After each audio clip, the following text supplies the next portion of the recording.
noite, meninos! Para quem nos assiste aqui diretamente do nosso canal do YouTube, mas para quem nos assiste depois, dentro da área do aluno, bom dia, boa tarde, boa noite, meus queridos! Então, vamos que vamos rumo à nossa aprovação. Então, na verdade, gente, a gente terminou a aula anterior trabalhando o favor rei ou favor libertatis. E eu mostrei a você da importância desse princípio para a análise, não é, geral da nossa prova. Então, quando a gente pensa naquelas questões de maior dificuldade, aquelas questões que, na verdade, vão precisar de raciocínio jurídico, eu disse a você que você vai sempre considerar que, olha para cá, Tico recebeu a informação, Teco recebeu a outra, Tico e Teco conversam. Não é verdade? Então, o que eu preciso que você entenda, gente, é que, na verdade, quando a gente pensa nas questões da prova da OAB, a gente precisa ter a certeza de que essas questões serão respondidas, elaboradas na hora da prova, por eliminação. E eu quero que você treine muito. Mas você vai encontrar duas escancaradamente erradas, se não pelo menos uma escancaradamente errada, vai reduzir a sua chance de erro, logicamente, né? Vai eliminar aquelas que são erradas e geralmente você vai ficar com duas desgraçadas, né? E aí, entre essas duas desgraçadas, raciocínio jurídico. E esse raciocínio jurídico processual penal é muito decorrente da análise da aplicação dos princípios que regem a matéria. E dentre esses princípios, o principal princípio, o princípio reitor do processo penal, é o favor rei ou favor libertatis. E aí nós vimos na aula anterior, nós trabalhamos isso, que o que seria esse favor rei? Né? É a prevalência da liberdade sobre a punição. E o favor rei ou favor libertatis, ele está presente não em um dispositivo, mas ele surge de todo o nosso ordenamento jurídico penal, processual penal. E eu mostrei a você uma série de outros princípios que recebem um nome específico, como, por exemplo, o princípio da reserva legal, não é isso? O princípio da anterioridade em relação ao direito penal. Então, nós temos a proibição da reformácia in pejus, a extensibilidade das decisões objetivamente benéficas. Então, você tem uma série de institutos e princípios dentro do direito penal e dentro do direito processual penal que são, na verdade, formas de manifestação do favor rei ou favor libertatis. Então, não vai haver para você uma pergunta o que é o favor rei ou favor libertatis, mas ele é um princípio norte, um princípio norteador do nosso raciocínio, né? Então, você tem que se lembrar de que no processo penal, o que você tem é um conflito entre o direito de punir e o direito à liberdade do réu. Agora, que se há uma dúvida insuperável que eu não consigo transpor em relação a esse conflito, se eu não consigo solucionar o conflito, eu devo me lembrar que liberdade prevalece sobre punição. Né? E aí a maior consagração do favor rei ou favor libertatis está no próprio indúbio pro réu, que está lá previsto como regra de julgamento, mostrei isso a vocês na aula anterior, no artigo 386, inciso 7, né, que estabelece que o juiz deverá absolver o réu, indicando a insuficiência de provas quando realmente não estiver convencido das teses e provas que lhe forem apresentadas. Muito bem, visto isso, agora eu preciso mostrar a você na prática como é que o favor rei te ajuda. Tá? E lembra daquela história, olha só, o emocional atrapalha e tudo mais? Aquilo é o que eu preciso que você afaste. Para isso, eu vou te mostrar uma questão, eu entreguei essas questões para você, você recebeu essas questões, quem já assistiu no próprio dia marcado a nossa primeira aula, recebeu as questões por e-mail, né? São as mesmas questões que eu vou apresentar aqui. Quem está assistindo dentro da área do aluno vai, na verdade, encontrar essas questões no seu material. Então, o que eu preciso que você visualize aqui? Essa questão, veja, que eu vou mostrar para você, é, na verdade, uma questão que caiu numa prova do TJ do Rio de Janeiro. Essa prova era uma prova para analista judiciário e execução de mandados. E o que acontece com o candidato que vai fazer a prova para analista de tribunais? Ele é um candidato muito parecido com o examinando da OAB. E por quê? Porque ele vai para a prova com a falsa percepção, presta atenção nisso, com a falsa percepção de que a prova será a letra da lei. Lógico que hoje em dia já não é tão assim, né? O candidato da OAB, ele sabe que a prova é feita de casos concretos.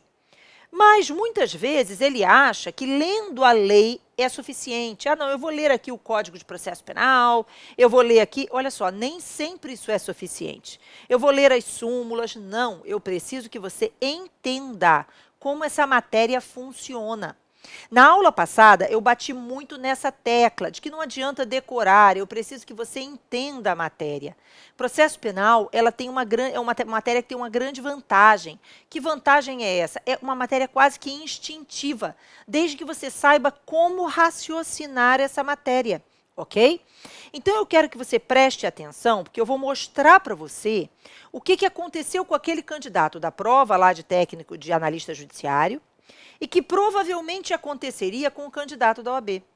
Reparem que depois eu vou mostrar para você uma sequência de questões de prova de outros concursos e da própria OAB, com a mesmíssima pergunta que eu estou mostrando aqui agora. É a mesma pergunta, certo?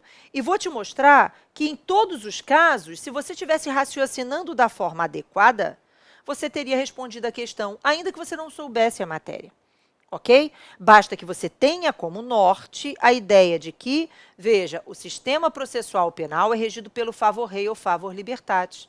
Se você pensa dessa forma, você acaba se lembrando de todos os outros princípios que dele decorrem, de todos os outros princípios que regem essa disciplina. E, portanto, você vai saber responder a questão com tranquilidade. E aí eu vou novamente insistir, na hora da prova, é uma prova de múltipla escolha. Uma prova de múltipla escolha tem uma grande vantagem, a resposta está lá. Lembre-se sempre disso. Você tem isso como seu apoio, como seu auxílio. A resposta está aqui, gente. Basta que eu, dentre as alternativas, defina, olha só, a resposta é essa. Reparem que é muito mais fácil do que você responder, por exemplo, uma daquelas questões de certo ou errado. Ah, a assertiva está certa ou está errada? Bom, difícil, né? Tudo bem que uma prova de múltipla escolha é sempre feita de várias assertivas erradas e uma certa, né? Ou quando, para marcar incorreta, várias certas e uma errada. Mas, de qualquer forma, é importante que você se lembre, basta que eu faça por eliminação. E que eu não me deixe levar pelo sentimento. Que eu não me deixe levar, não é isso? Pela minha sensação de insegurança, de impunidade. Então, eu tenho que me lembrar que o processo penal está ali para tutelar a liberdade de cada um de nós, inclusive do infrator, ok? Então, vamos voltar para cá. Agora, eu vou voltar com você nessa questão. Eu quero que você veja, eu vou fazer uma interpretação dessa questão, tá? Então, eu quero que você olhe bem isso, para você entender como é que o candidato, na hora de ler a prova, lê as coisas e enxerga as coisas da forma errada, né? Então, olha só o que aconteceu. Essa questão é uma questão que diz assim, vamos lá, vamos para a questão. A, e aí eu botei aqui, A é o nome da pessoa, tá bom? Então, A, porque eu não quis usar Tício Caimésio, ninguém aguenta mais, né? Então, A foi denunciado por furto. Durante o processo, surgiu prova de que empregou violência na subtração da res. Contudo, o Ministério Público nada fez. O juiz também não. E condenou A por furto. Apelaram acusação e defesa. O tribunal deverá... Olha só, gente. E aí, olha o nosso problema. Quando a gente vai ler a nossa questão, a gente costuma lembrar, na medida em que a gente vai lendo, daqueles pontos da matéria que a gente decorou, que a gente estudou. E aí, os candidatos, é uma questão sobre mutatio libelli, os candidatos estudaram a porcaria da mutatio libelli, eles sabem que não cabe mutatio libelli na segunda instância, porque tem uma súmula do STF que diz isso, que é a súmula 453, tá? Ana, mas a gente já está vendo mutácio? Não, a gente vai ter a hora certa para ver mutácio. Mas eu quero que você entenda daqui a base do raciocínio. Por que o favor rei ajudaria nessa questão e a decoreba não? Entenderam? Então, é isso que eu quero que você entenda. como o favor-rei vai te auxiliar na hora da prova. Entender a dinâmica das nossas respostas, entender como é que você soluciona uma questão, ainda que você não tenha muita certeza sobre a matéria, veja, facilita, né? E é o grande mistério da prova da OAB e de todas as outras provas de processo penal, independentemente do concurso. Então, eu quero que você saiba aqui o pulo do gato, entenderam? Então, para isso a gente está vendo essa questão agora, para isso eu estou trazendo essas questões, que são todas idênticas, para dentro dessa nossa discussão inicial. Então, o que eu preciso que você entenda? Olha só, o que é o Instituto da Mutatio Libelli? Olha os dois nomes, gente, Emendatio Libelli e Mutatio Libelli. Emendatio vem de emenda, de conserto, né? E lá no primeiro períodozinho da faculdade, a gente teve um professor de teoria geral do processo, teoria geral do direito, enfim. Você viu lá uma série de aspectos, né? Introdução ao direito, qualquer nome que tenham dado àquela disciplina. Você precisa entender que você ali aprendeu as bases sólidas do nosso raciocínio, né? Em toda a área jurídica, independentemente do ramo do direito adotado. E ali você aprendeu coisas impressionantemente importantes, que depois que a gente vai avançando na faculdade, a gente tem uma tendência a esquecer. Só que não pode esquecer. Foi exatamente aquele professor, no primeiro período da faculdade, que te ensinou que lei posterior derroga a anterior, que lei especial prevalece sobre a geral. Não é verdade? Que são fontes do direito, a lei, a doutrina, os princípios, os costumes, a jurisprudência. Depois a gente tem mania de achar que é só a lei. Ô, merda! Não pode esquecer do resto, tá? Da mesma forma, também foi aquele professor que trouxe para você uma frase linda. Naquele dia você até arrepiou. Ele disse para você assim, narra os fatos. E o juiz aplica o direito. Até hoje eu arrepio. Narra os fatos, ele falou até em latim, né? Narra os fatos e o juiz aplica o direito. Quando ele disse isso, gente, você achou aquilo tão lindo, né? E depois, um outro professor chegou para você e inventou um negócio de petita. Olha, petita, cuidado com petita e tal. Tudo bem que hoje o novo CPC até tem uma nova visão da coisa. Mas, no processo penal, a gente volta aos primórdios, à base de tudo. O processo penal é muito mais simples, como eu falei, ele é mais instintivo, sabe? E aí, quando a gente pensa no processo penal, narra os fatos. Porque se os fatos estão corretamente narrados, o réu pode dele se defender. E o juiz poderá julgar. Mas se os fatos não estiverem narrados, tem que ser. Então, na Emendatio Libelli, os fatos estão narrados de forma correta. O que aconteceu foi que o Ministério Público, quando ofereceu a denúncia, errou o número do artigo. Mas se os fatos estão narrados, o juiz pode, é como se o juiz pegasse uma borrachinha, apagasse o número do artigo e colocasse o número certo, fazendo uma pequena emenda. Agora, não é isso que acontece quando a hipótese é de mutatio libelli, porque a mutatio libelli vem de mudança. Os fatos mudam durante o processo. E no momento em que os fatos mudaram, eu preciso mudar a narrativa. Porque o réu só pode se defender daquilo que lhe foi apresentado. Ninguém pode se defender de algo que não lhe foi dito. Ninguém pode se defender de algo que não consta lá de forma expressa. Então, quando, durante o processo, mudam os fatos, o Ministério Público precisa mudar a denúncia. E aí, quando o MP muda a denúncia, eu tenho que dar ao réu a chance de se defender desses novos fatos, não é verdade? E o juiz, então, só assim poderá julgar, né? Então, eu não posso ter uma mutatio, ou seja, uma mudança dos fatos em fase de recurso, porque isso caracterizaria supressão de instância. O recurso, gente, é a reanálise.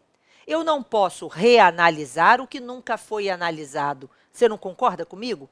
Então, exatamente por conta disso, o que nós temos na figura da mutatio libelli é que a mutatio só pode acontecer até a sentença. Então, quando durante o processo surge prova de que o crime é diferente daquele crime que foi narrado na peça acusatória, é preciso que o acusador, porque o judiciário é inerte, é preciso que o acusador altere a narrativa dos fatos. E aí, alterada a narrativa dos fatos, agora sim é possível que o réu se defenda e que o juiz julgue. Entenderam? Mas isso só pode ser feito até a sentença. Não dá para fazer no segundo grau, porque não existe um segundo sem primeiro, né? Não existe reanálise sem análise. Entende? Então, isso caracterizaria supressão de instância e levaria à nulidade. Então, agora eu quero que você preste atenção, eu vou ler de novo o enunciado dessa questão tão importante para a nossa base de raciocínio, para você ver como e por que você erra e afastar esse erro da sua vida. Não quero mais errar isso nunca mais, pelo amor de Deus, tá? E aí, vamos lá, gente, olha só, a questão diz assim: A foi denunciado por furto. Aí você leu isso na prova e pensou assim, A foi denunciado porque subtraiu coisa alheia, né? Olha só, A foi denunciado porque subtraiu coisa alheia. Durante o processo, surgiu prova de que empregou violência na subtração da res. E aí você pensa, não foi furto, não foi furto, foi roubo.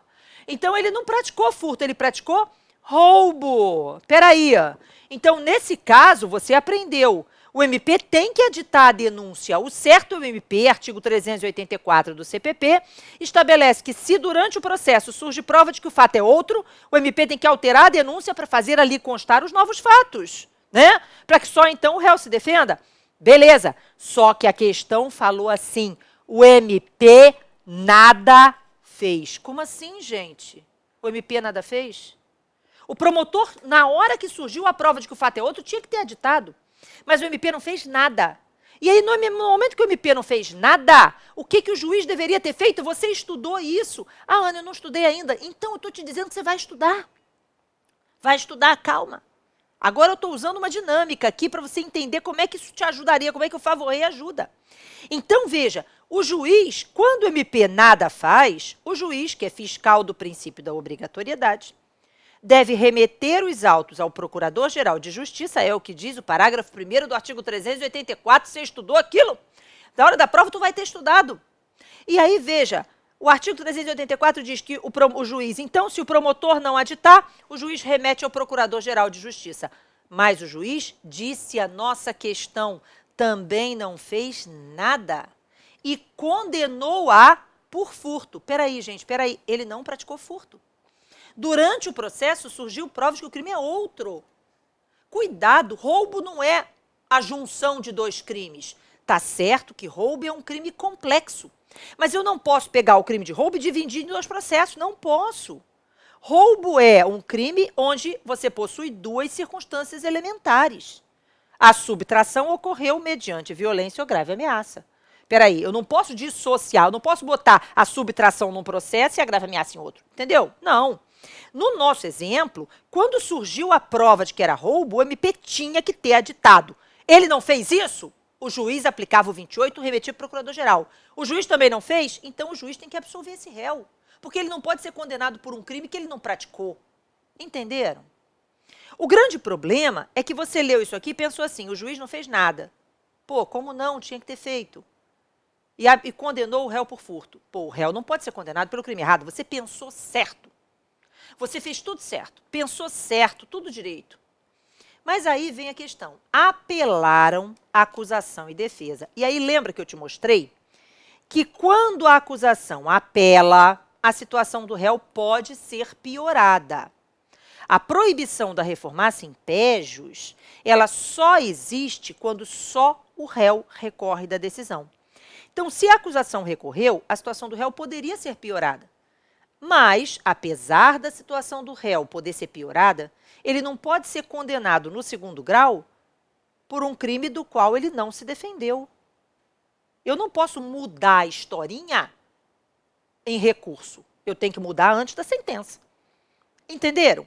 E aí você pensa, pô, peraí, apelou a acusação, pode piorar. Mas eu aprendi que não cabe mutatio libelli na segunda instância, súmula 453 do STF. Decorei isso, beleza. E no momento em que eu decorei isso, eu sei que condenar por roubo em grau de recurso, o tribunal não poderá. Acabei de eliminar a letra C com a decoreba da súmula. Beleza, decorei, consegui eliminar uma, né?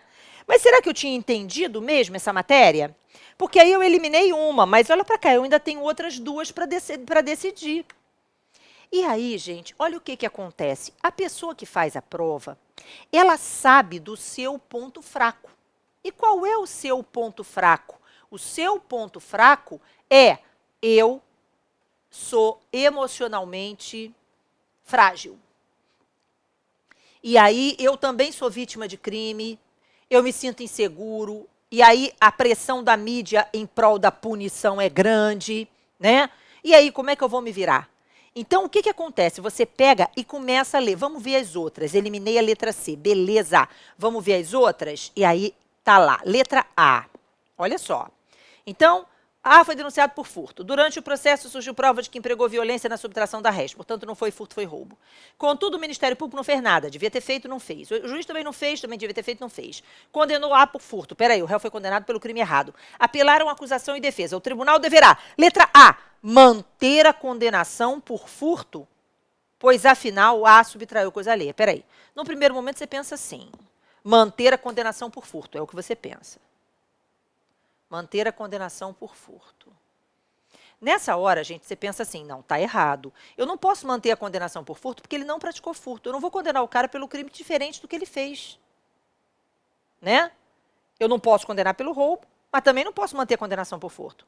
Mas aí, o cara que faz a prova, ele fez de propósito. Ele botou essa vírgula e escreveu assim: pois, afinal, A subtraiu coisa alheia. Quando ele colocou essa frase, ele deu uma facada no seu coração. Tchá! E aí você pensou: condenar por furto, não. Mas A subtraiu coisa alheia. Ih, ele subtraiu coisa alheia. Mas ele subtraiu coisa alheia. Ele subtraiu coisa alheia. E aí fica na sua cabeça aquela ideia de: olha só, esse cara tem que ser punido de qualquer jeito porque ele subtraiu coisa alheia, né? E aí você começa a reavaliar a primeira parte da questão, certo? Aí vai dizer: não, vamos ler a letra B, né, para ver, porque a gente tem que comparar. Aí vamos ler a letra B, aí eu vou ler a letra B, chego na letra B e vejo assim: absolverá. Aí você pensa: beleza, absolverá é o que deve ser feito. Maravilha, porque A não pode ficar condenado pelo crime errado. Aí o cara vem e bota isso aqui na frase: que não poderá ser processado novamente pelo mesmo fato. Na hora que o examinador escreveu isso aqui, e ele escreveu isso de propósito, cara. Ele fez isso para te dar a outra facada, outra facada, outra facada, facada nas costas, facada no pulmão. Ele te arrebentou todo. E aí, nessa hora, você pensa: impune! Impune não! Ele subtraiu coisa alheia! E aí você volta e marca a letra A. Errou, porque a resposta é a letra B. A resposta é a letra B. Ana, mas espera aí, o cara vai ficar impune? Vai, porque ne bis in idem. Eu já disse a você que se você usar os princípios, você vai responder a questão. Ninguém pode ser processado duas vezes pelo mesmo fato. Nessa hora, você pensa assim: ah, peraí, Ana, eu agora já estou entendendo. Esta merda está toda assim por causa desse tal de favor-rei.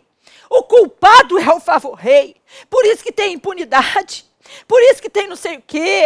Eu estou revoltado com o favor-rei. Eu quero mesmo pena de morte. E não sei o quê, não sei o que mais. Então, deixa eu te explicar uma coisa. O culpado não é o favor-rei, nem a lei, filho. O culpado, eu vou te dizer o que é: o operador do direito. A prova não estava lá de que era roubo? Por que o MP não fez nada? O MP tinha que ter aditado, mas não aditou. O juiz tinha que ter aplicado o artigo 28 remetido ao procurador-geral, mas o juiz também não fez nada. A lei entregou mecanismos para que a coisa fosse consertada, mas ninguém fez nada. E o réu não pode ser condenado pelo crime errado. Da mesma forma que ele não pode ser condenado pelo crime errado, veja só, ele não pode ser condenado sem ter se defendido de um fato que não estava escrito.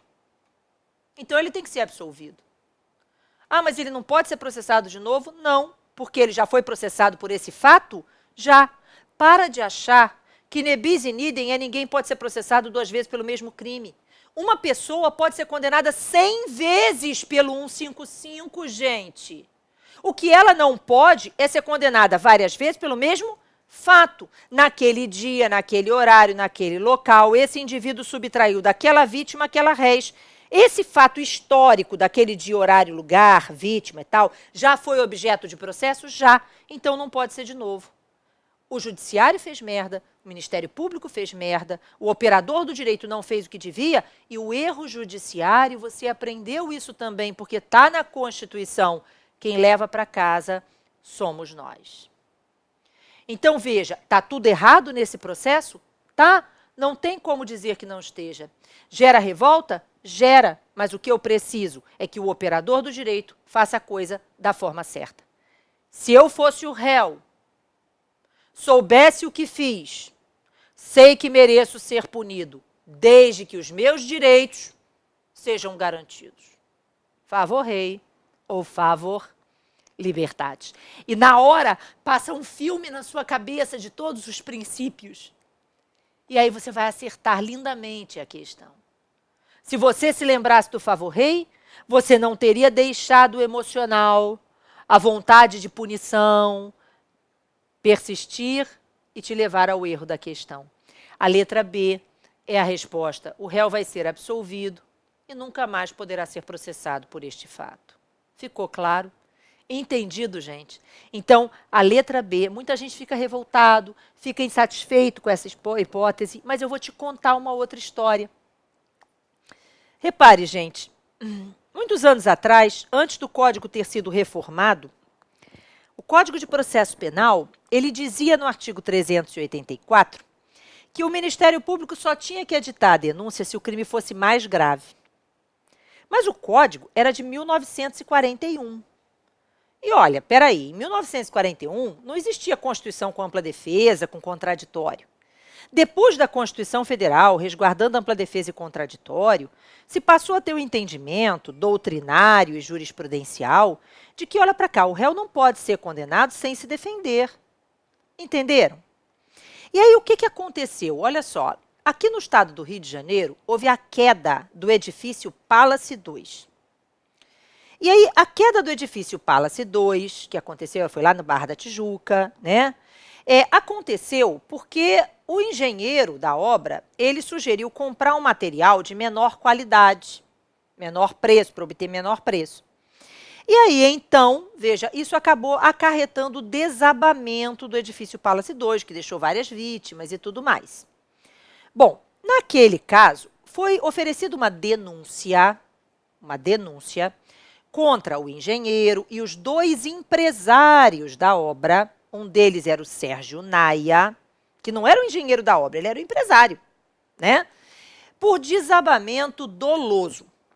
O MP ofereceu a denúncia indicando que, na verdade, ao comprar material de baixa qualidade para alcançar menor preço, ele teria assumido o risco de produzir o resultado. Então, a denúncia foi oferecida por dolo eventual. Entenderam? E aí, o que aconteceu foi que, durante o processo, foram produzidas várias provas periciais, etc., que demonstraram o seguinte, que, na verdade, o engenheiro da obra até teria que ter aí a visão sobre as consequências do material que havia sido comprado. Mas o empresário não. Que se o empresário tivesse, na verdade, contribuído de alguma forma para a queda do edifício, teria sido por negligência, que não procurou saber, mas não por dolo eventual. Então, a prova estava dentro do processo de que era dolo eventual e não, de que era culpa consciente e não dolo eventual em relação ao empresário. Só que o Ministério Público, confortável que estava com o fato de que a lei dizia que só precisa alterar a denúncia para mais grave, ou ainda de que aquilo tinha repercussão na mídia e tudo mais, né? Olha só, repercussão imensa na mídia. Então, o Ministério Público, acho que se sentiu confortável e não alterou a denúncia. E aí o juiz, que entendia que ele é inerte, defendia um sistema acusatório puro e tal, e de que ele era inerte, não aplicou o artigo 28, não remeteu para o procurador-geral.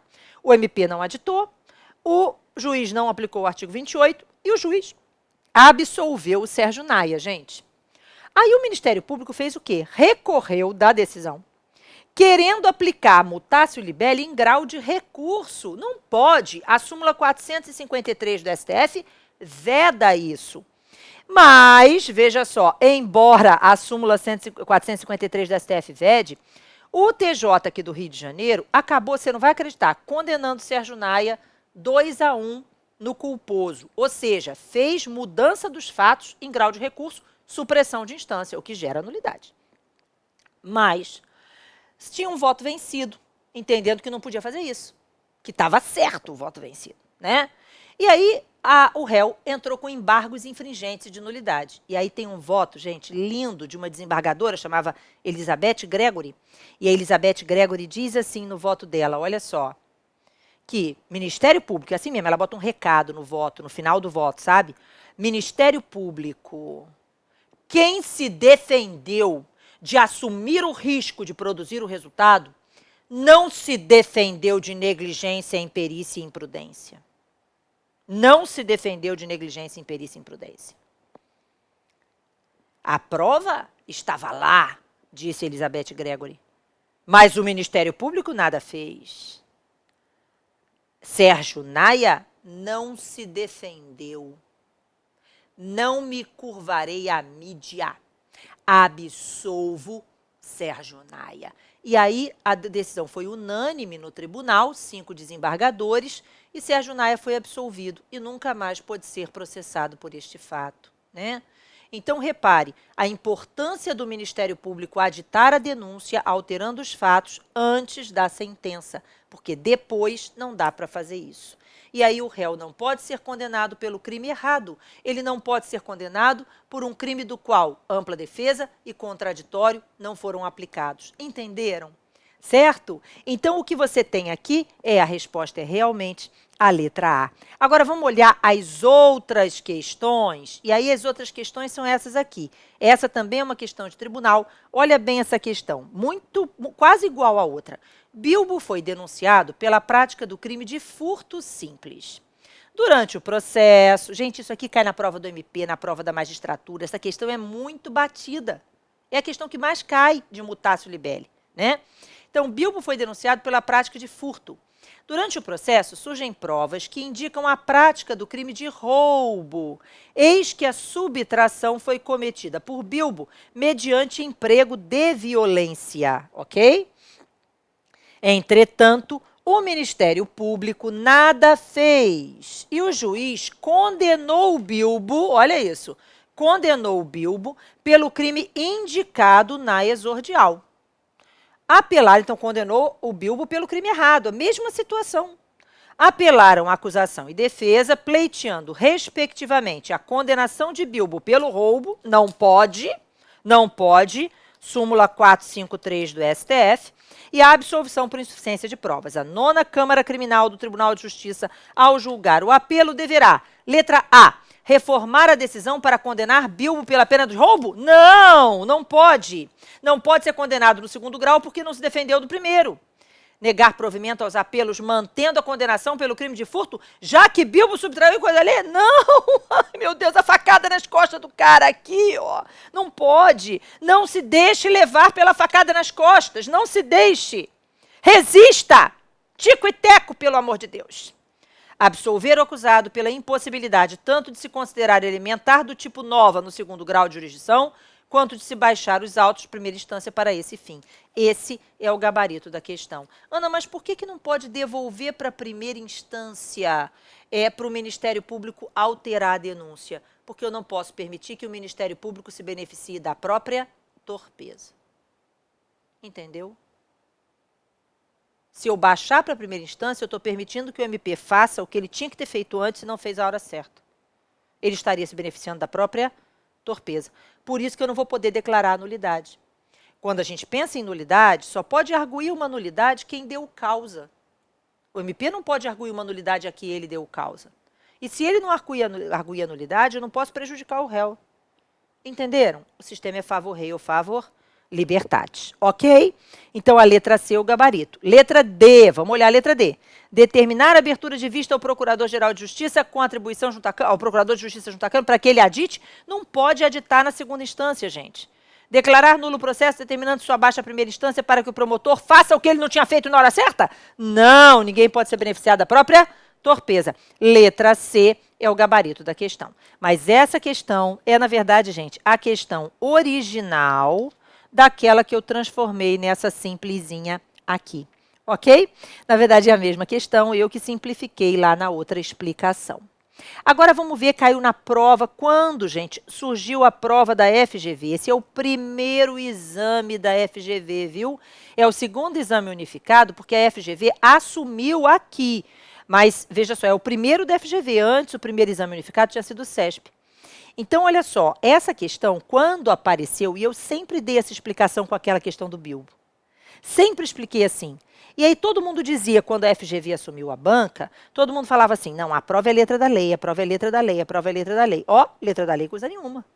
Raciocínio jurídico, né? E assim foi o tempo todo. Então, com o primeiro exame, olha a questão, gente. E aí a questão dizia assim, João foi denunciado pela prática do crime de furto, pois, segundo narra a denúncia, ele subtraiu o colar de pedras preciosas da vítima. No decorrer da instrução processual, a testemunha Antônio relata fato não narrado na denúncia. A subtração do objeto furtado se deu mediante encontrão dado por João no corpo da vítima. Então, ele usou de violência, né? Na fase, então, era roubo, não era furto. E cadê o aditamento? Na fase de sentença, sem antes tomar qualquer providência, o juiz decide, com base no sobredito testemunho de Antônio, condenar João nas penas do crime de roubo, por entender que o encontrão relatado caracterizava emprego de violência contra a vítima. Como assim? Peraí. O juiz que fez isso? Cadê o aditamento? Cadê o aditamento? Não tem? Então não pode. Certo? Repare, gente, que isso foi, inclusive, o objeto da nossa última prova, na segunda fase. Era a peça prática processual, era o principal argumento, uma mutatio libelli operada pelo juiz sem aditamento do MP. E aí, vamos lá. A sentença condenatória transita em julgado para o Ministério Público. O MP não recorreu.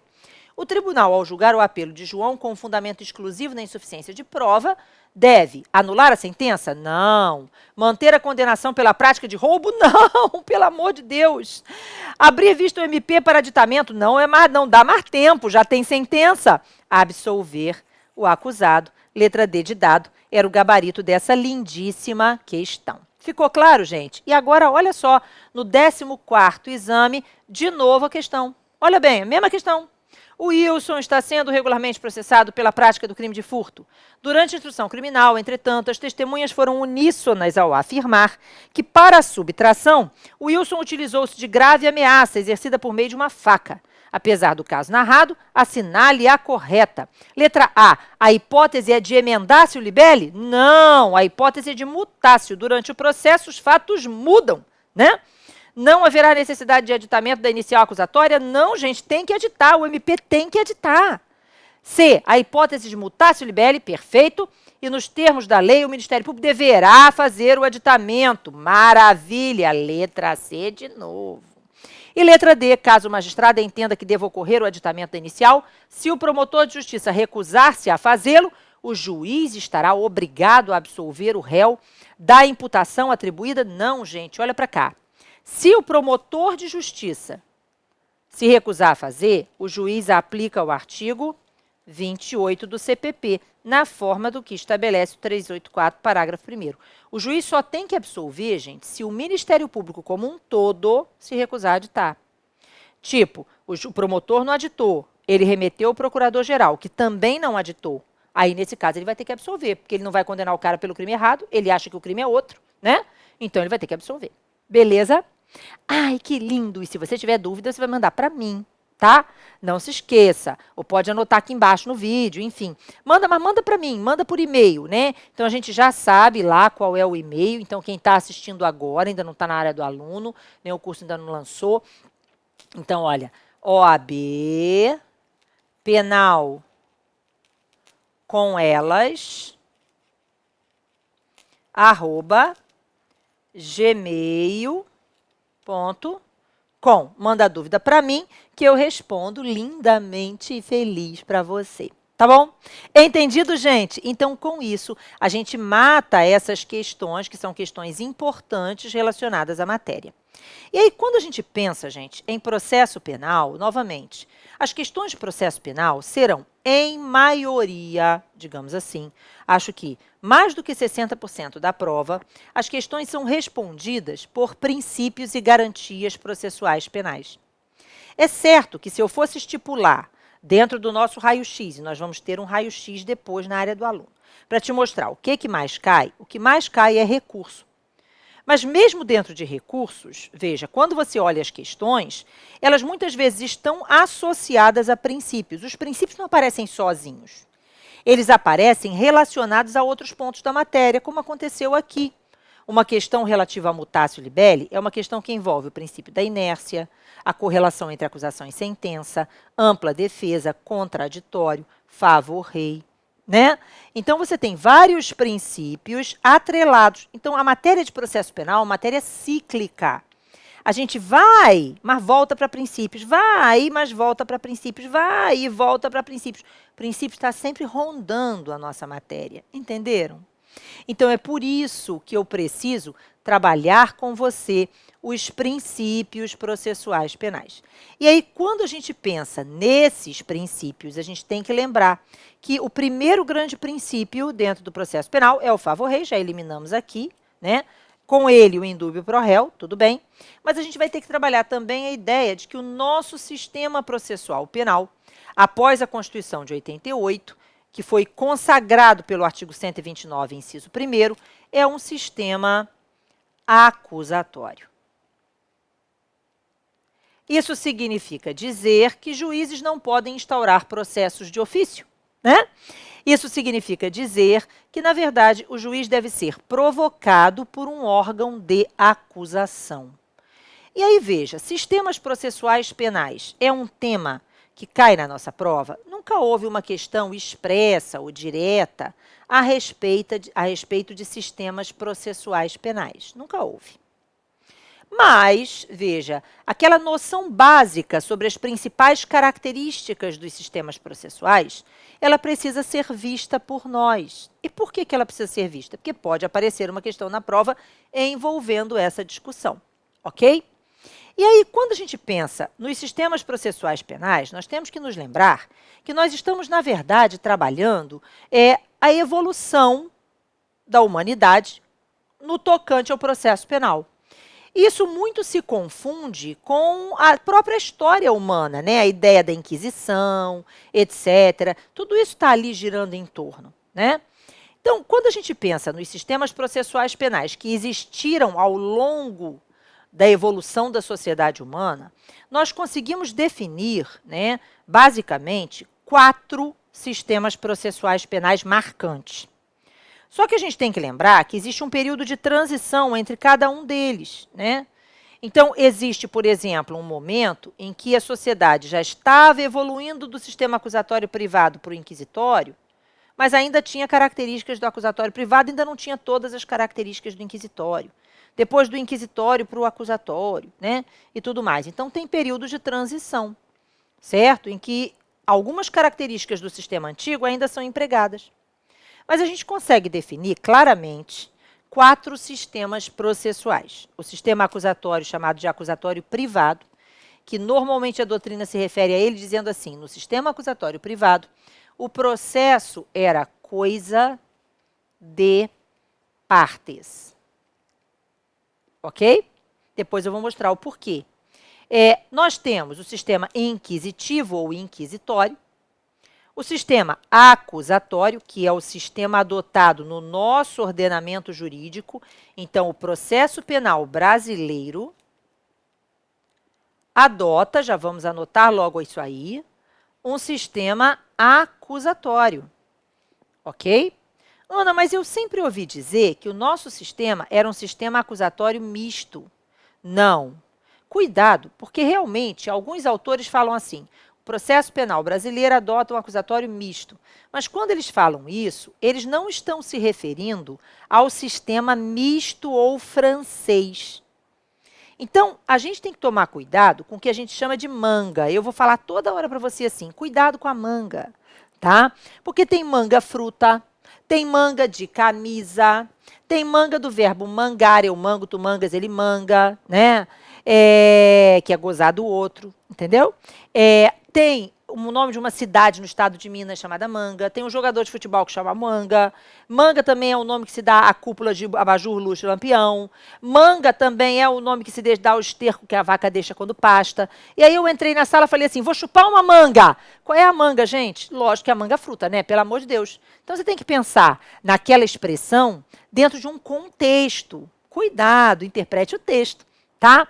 Então, eu preciso que você entenda que, às vezes, uma mesma expressão é utilizada com vários sentidos. A nomenclatura acusatório misto, ela pode significar o sistema misto ou francês, que não é adotado no Brasil, é adotado, por exemplo, na Argentina, na França, o sistema adotado é o misto, entenderam? Ou ela pode significar um sistema acusatório que não é puro, que é o que acontece com o nosso exemplo aqui no Brasil. O processo penal brasileiro adota o sistema acusatório, mas vários autores, para demonstrar uma crítica ao fato de que o nosso sistema acusatório não é puro, ele tem vestígios inquisitivos ou inquisitórios, a ele se refere como acusatório misto. Entenderam?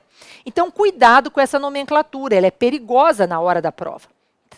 Tá? A gente tem que tomar cuidado. Acusatório misto aqui é o quê? É um acusatório com vestígios inquisitórios, que é o caso do Brasil, então é um acusatório. Nosso sistema é acusatório. O ideal é que eu não use adjetivos, nem puro, nem misto, nem nada. Acusatório. Nosso sistema é acusatório. Agora, tem vestígios inquisitórios, né? Ou então, pode significar aquele sistema que é o sistema misto francês, que já tentaram até alguns legisladores, tentaram aí, alguns deputados e tal, tentaram implementar, mas não deu certo. Não rolou, não passou, o projeto de lei embrecou, não deu, tá? Então, olha só, gente, primeira coisa, vamos pensar, o ser humano sempre foi um ser humano gregário, né? Ele sempre viveu em sociedade, o ser humano não vive sozinho, muito raro. Então, em geral, o ser humano é um ser gregário, que vive em sociedade. E que precisa, obviamente, de normas de conduta negativa, que são aí, depois, hoje, são chamadas de normas penais. Mas a vida em sociedade, ela sempre implicou em regras do que não se pode fazer, né? Então, ainda que não houvesse lei escrita, o homem sempre trabalhou com regras muitas vezes estabelecidas por aquele chefe dos clãs, né, familiares, etc. E aí sempre se disse, olha para cá, não se pode matar, né, etc. E por aí vai. Então você tinha regras de conduta negativa, ainda que antes da lei escrita, então ainda que num direito de costumes, certo? E o direito penal é o primeiro grande ramo do direito a despontar, né? Porque aquele indivíduo passava a ser punido quando violava essas regras de conduta negativa impostas perante aquele conjunto de pessoas, né? Aquelas pequenos grupos sociais. Muito bem, até que chega um determinado momento em que, num primeiro momento, o homem é nômade e ele vive da caça, da coleta, né, da pesca e tal, até que o homem se sedentariza. Quando o homem se sedentariza, ele começa a definir que aquele lugar em que ele vive lhe pertence. E aí começa a surgir a noção de posse e propriedade. Por incrível que pareça, é quando surge a noção de posse e propriedade que desponta a ideia do processo. E por que isso acontece? Porque aí, o homem que até então utilizava da autotutela, veio aqui, matou meu filho, eu vou lá e mato o seu, né? Nesse momento, começa a ter a noção de que aquilo que a terra produz, são os frutos da terra, passa a ser utilizado como escambo. Então, se essa terra me pertence, os frutos que ela produz são meus, e ninguém pode mexer no que é meu. E aí o homem começa a ter a noção do seguinte, já não é mais suficiente a autotutela, porque veio aqui, matou meu filho, eu vou lá e mato o seu, mas quem mexer nos meus grãos, eu tenho que mostrar para a sociedade inteira o que acontece com quem mexe no que é meu. E aí surge a noção de um processo dotado de excessiva publicidade. E aí surgem aquelas arenas, né, que depois você vai lembrar das arenas romanas, mas eu estou falando muito antes disso, certo? Em que o indivíduo era julgado publicamente e ali mesmo era aplicada a sanção. na maioria das vezes uma sanção de morte, etc. Mas com um excesso de publicidade de incitação da punição.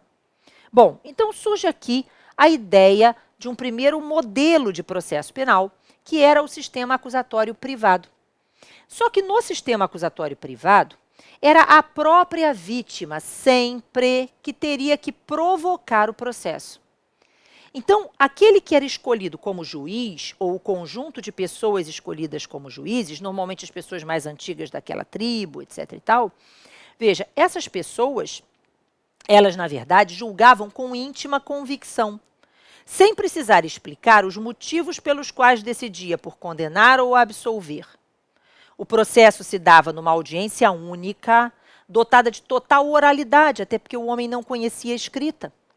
E também publicidade excessiva, porque a ideia não era punir apenas, era prevenir outros crimes. E a vítima era o autor da ação. Então, nem todo crime era levado a processo, porque nem toda vítima procurava a punição, né? E, na maioria das vezes, os processos estavam vinculados a crimes patrimoniais. Daí o processo era tido como coisa de partes. Nenhuma prova era trazida para o processo pelo juiz. O juiz era completamente inerte. Ele tinha que ser provocado pela vítima. Aí o processo era instaurado numa única audiência, onde as provas eram apresentadas. E na maioria das vezes, gente, a vítima pertencia às classes dominantes, eram os senhores de terra e tal. E na maioria das vezes também não interessava muito quem eles estavam acusando, não. Na maioria das vezes, eles acusavam pessoas que pertenciam às classes dominadas. E por quê, né? Ou os plebeus e tal. A maioria das vítimas eram nobres e os plebeus eram sempre os réus. E aí os nobres tinham como produzir prova, existia liberdade absoluta na produção da prova. Isso acabava gerando uma série de formas irregulares ou ilegais de produção de prova. E o réu não tinha como se defender, porque ele era uma situação desfavorecida. E na maioria das vezes também, eram os mesmos nobres que figuravam como vítima que indicavam quem ia julgar o caso. Então, existia um tráfico de influência e tudo mais. Esse sistema era uma merda, resumindo, tá? E ele precisava ser implodido. E aí, duas coisas contribuíram para a evolução do processo penal, para sair de um sistema acusatório privado, em que a acusação ficava nas mãos da vítima, para um sistema inquisitório. A primeira coisa houve a centralização do Estado, a centralização do poder, né? Então, surgiu a figura de um Estado absoluto. Tá? E a segunda coisa foi, as leis passaram a ser escritas. O homem passou a adotar a escrita grega, a escrita romana, e aí tudo passou a ser escrito. A lei ser escrita, o processo ser escrito, os procedimentos serem escritos, etc. Só que dentro dessa evolução da sociedade, somente uma parcela da sociedade conhecia a escrita. E, portanto, era ela que elaborava a lei, ela era que definia quais eram as regras do jogo, e era ela que assumia o processo. Que parcela era essa? O clero, portanto, a igreja. Daí surgiu a Inquisição, né? Mas qual foi a diferença do sistema acusatório privado para o sistema inquisitório? Então, repare, no sistema acusatório privado, eu tinha um processo triangular, em que a vítima era o autor, ele provocava o órgão julgador, que chamava o réu para integrar a relação jurídico-processual. Deveria haver igualdade de partes, mas não havia uma igualdade material, entenderam? O juiz era inerte? Sim. Julgava com íntima convicção? Sim. Havia uma liberdade absoluta de provas? Sim. Oralidade, concentração numa única audiência, excesso de publicidade. Mas será que o juiz era imparcial? Porque rolava aquele tráfico de influência. Na evolução da sociedade humana para um estado absoluto, o Estado passou a entender que a grande vítima de um crime não era a vítima física, fática, o ofendido. Que a grande vítima de um crime era, na verdade, a própria sociedade, que era ali representada pelo próprio Estado. E aí, na evolução do sistema processual penal, o Estado entendeu, quer dizer, o homem entendeu, né, que era preciso extirpar do processo aquilo que estaria causando problema. E na visão da sociedade humana daquela época, o que causava problema era a vítima. Então, eu precisaria extirpar a vítima de dentro da relação processual. Então, o que, que o homem fez, né, quando do surgimento do sistema inquisitivo ou inquisitório? Ele retirou a relação triangular e transformou isso num processo linear, em que só interessa o Estado juiz, né, que aqui era representado pelo inquisidor, e o réu. Então, a relação que antes era uma relação triangular acabou se transformando numa situação linear, um processo linear em que eu tenho um órgão julgador que acumula as três funções processuais. Se a grande vítima de um crime é a sociedade, e o Estado representa a sociedade, é o Estado que deflagra o processo. Portanto, é o Estado que acusa. Ah, mas espera aí, o réu, subjugado ao poder do Estado, ele deixa de ter direitos e passa a ser um mero objeto de investigação. Entenderam? Ele passa a ser destituído de direitos, motivo pelo qual no sistema inquisitivo ou inquisitório não havia contraditório nem ampla defesa. Então, eu não tenho nem contraditório, nem ampla defesa. Ficou claro? Então, o juiz concentra, num sistema inquisitivo ou inquisitório, as características são, o juiz concentra as três funções processuais. Quem acusa? O próprio juiz, o próprio Estado juiz, né? Quem defende? Ah, é o próprio juiz que traz as provas de defesa se elas existirem, né? E quem julga? O juiz julga. Só que a gente precisava consertar os erros do sistema antigo.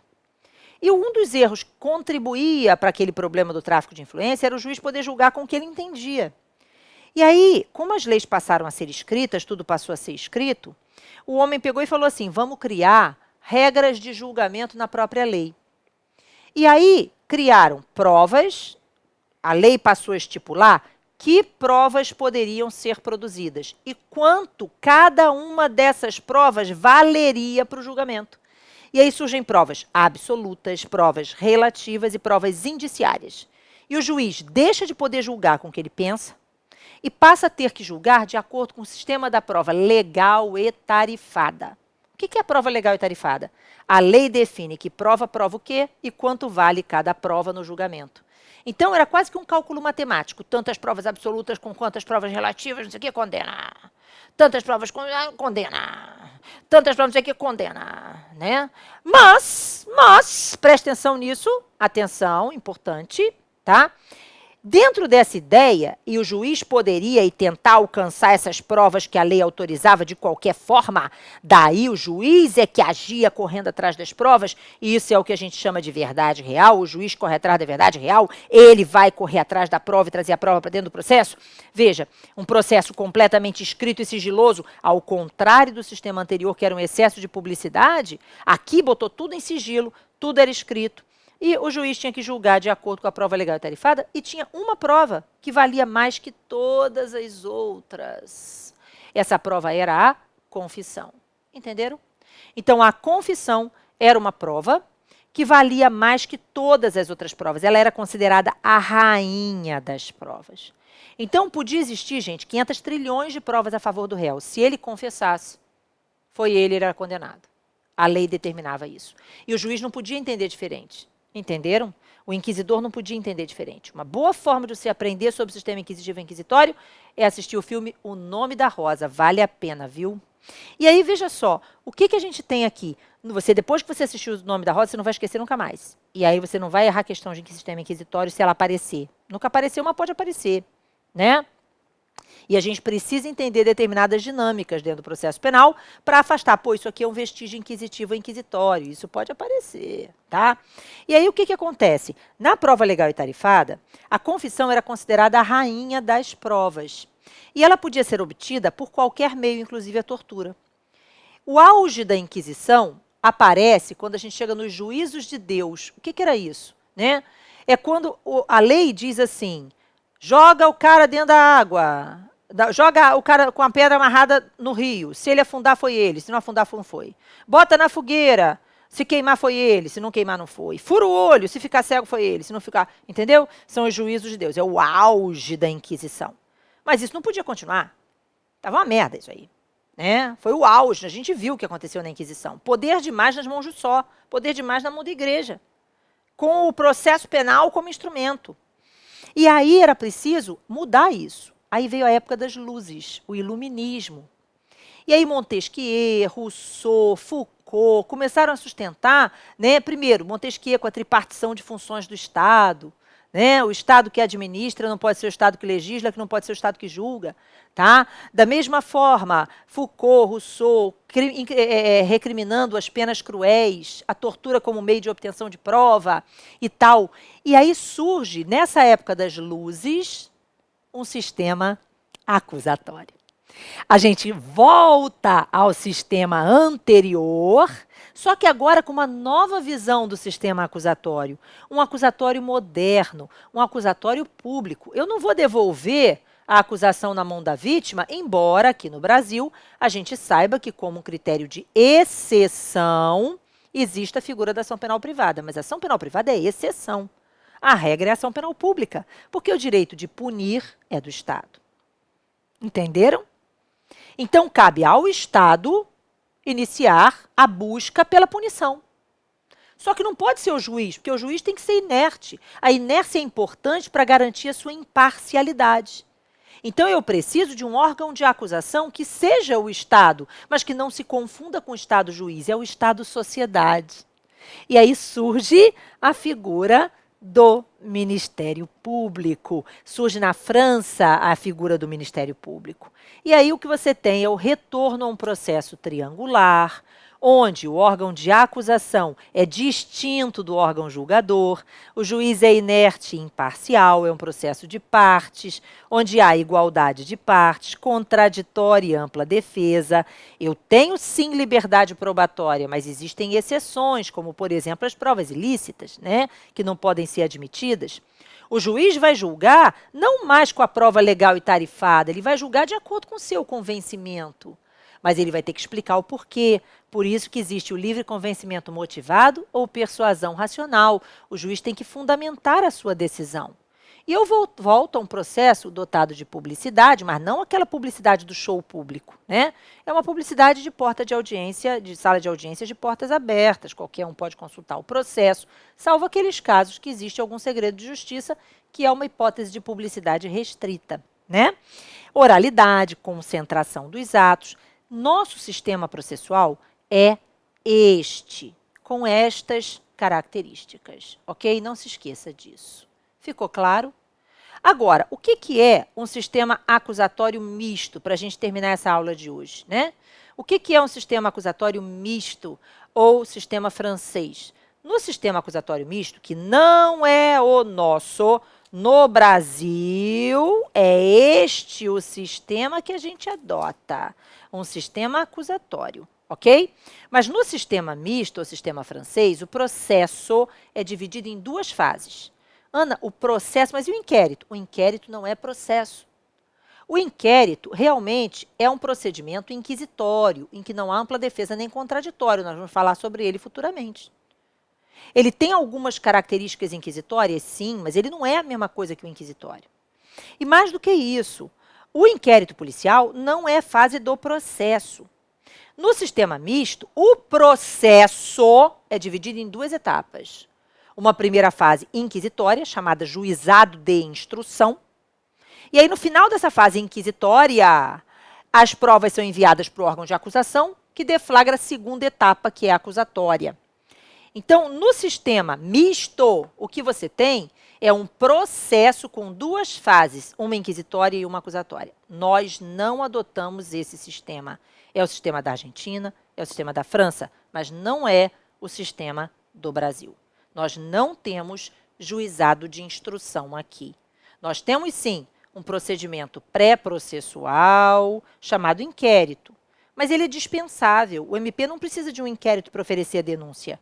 Ele precisa de peças de informação da qual ele extraia a justa causa, prova da infração, indícios suficientes de autoria. Ok? Ana, como é que vão ficar as nossas próximas aulas? Você será avisado por e-mail de nossas próximas aulas, fique tranquilo, ok? Mas eu estarei lançando na próxima semana. Então, essa aula foi ao ar no dia 19 de dezembro, né? E a partir da próxima semana nós teremos a aula de penal com a professora Cláudia Barros. E aí, na aula de penal, eu já vou passar todas as informações direitinho para vocês, mas a gente continua junto, tá? Fiquem tranquilos que eu não vou deixar vocês abandonados, não. Nós teremos aí 15 aulinhas de processo penal para esgotar nossa matéria e trabalhar com inteligência, sabe? Raciocínio jurídico. Tico recebeu a informação, Teco recebeu a outra. Eu te adoro e quero você aprovado no 31º exame de ordem. Um beijo.